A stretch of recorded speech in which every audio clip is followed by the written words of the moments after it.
মানুষের কাউন্টারগুলোতে পরিবহনে যাত্রীদের থেকে অতিরিক্ত ভাড়া নিচ্ছে কিনা সেই বিষয়ের জন্য আমরা অভিযান পরিচালনা করি। অভিযান চলে আমরা 3টি পরিবহনকে অতিরিক্ত ভাড়া নেয় আমরা যাত্রীদের অতিরিক্ত ভাড়াটা ফেরত দিয়েছি।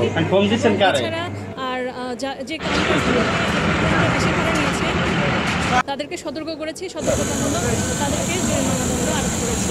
আমাদের এই যাত্রা যারা আছে তাদের অভিযান অব্যাহত থাকবে।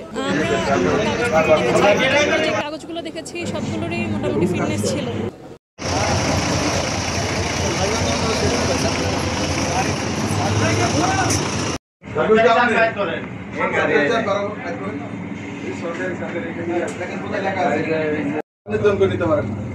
আপনি যদি ওই রোডটা যাইতে চান তাহলে আপনাকে বিআরটি থেকে রুট পারমিট দিতে হবে এবং বিআরটি সেই ভাড়া নিতে